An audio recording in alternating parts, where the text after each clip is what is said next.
রসি মনে হচ্ছে। প্লিজ আপনি একটু দাঁড়াবেন। এইগুলো আমি বলেছি একটা গল্প, তার একটা চরিত্র। না ওইখানে থাক।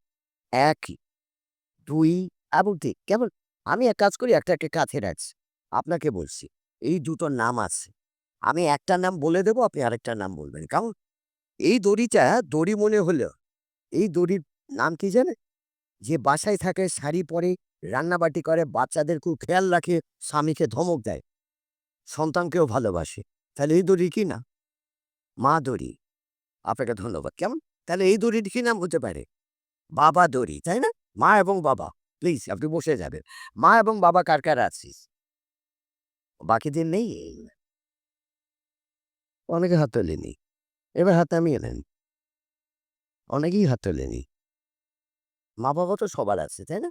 এটা হচ্ছে মা দড়ি, এটা বাবা দড়ি। আমরা দেখি যে বাসায় মা কাজ করছে, বাবা হয়তো কাজে বেরিয়ে গেছে, তাই না? তাই তো? কিন্তু এতদিন যে মা-বাবা আপনারা দেখে এসছেন ২ জন আলাদা, এটা ভুল। মা-বাবা কখনো আলাদা হয় না। আপনারা এতদিন ভুল জেনে এসছেন। মা-বাবাকে দেখেছেন নিজের চোখে? ও সবাই দেখেছেন, তাই না? দেখেছেন যে মা এবং বাবা এরকম আলাদা থাকে। কিন্তু এইটা ভুল।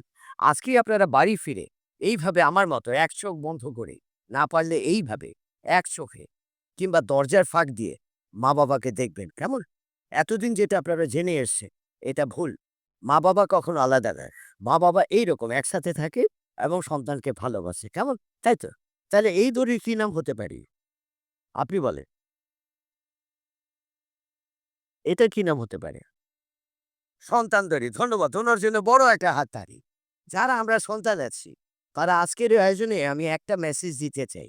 আপনাদের দুটো হাত, এই দুটো হাতকে এইরকম একসাথে করে আমি যেমন গেরো লাগাচ্ছি, আপনারাও দুটো হাতকে একসাথে করে এইভাবে আজকে থেকে প্রমিস করবে যে এই যে আপনাদের বাবা-মা, তাদের পাশে থাকবেন, সবসময় তাদের যত্ন নেবেন। কে রাজি আছেন?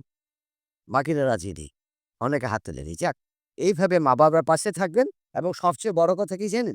যেখানেই থাকেন, আপনার মনটা যেন এইভাবে মা-বাবার সাথে থাকে।